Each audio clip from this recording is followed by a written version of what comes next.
Today's top stories. The European Union on Wednesday expressed concern regarding the human rights situation in Iran, in a statement ahead of the 33rd anniversary of the International Covenant on Civil and Political Rights. Quote, "The European Union has witnessed a worrying trend of the increasing constraints on Iranian citizens' freedom of expression and association.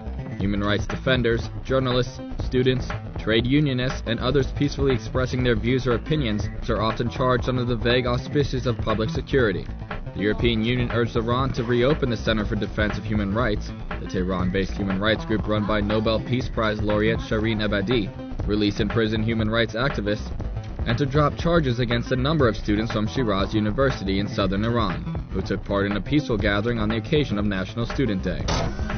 Late last night, Omid Reza Mirzayefi, a young blogger who had been kept in custody following his initial court hearing on February 7th of this year, when he was accused of propaganda against the system and insulting the officials of the Islamic Republic, died in Tehran's Evin prison.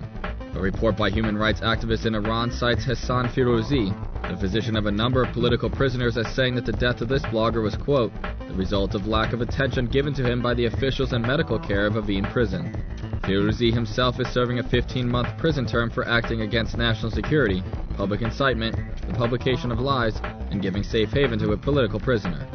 Only a few hours after the publication of the news of the sudden death of Mirzayefi, Reporters Without Borders, a non-profit organization based in Paris, released a statement in which it expressed shock at the sudden death, and went on to say, quote, "We hold the Iranian authorities entirely responsible for the death of Omid Reza Mirzayefi. He was unfairly arrested and they failed to provide him with the necessary medical care.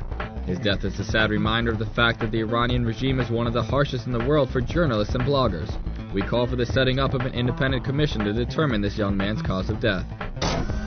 A U.S. lawmaker said on Wednesday that he would introduce a resolution this week to honor the Iranian New Year, Nowruz, and what his office said was the first of its kind in Congress. Democratic Representative Michael Honda of California said in a statement that the resolution would recognize the cultural and historical significance of Nowruz, thank Iranian Americans for their contributions to U.S. society, and wish Iranians around the world a prosperous New Year.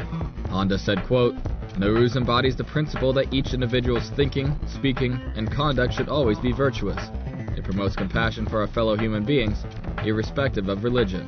Nowruz, which is a celebration of the spring equinox, will begin at 11:44 GMT on Friday, March 20th. These stories and more at televisionwashington.com.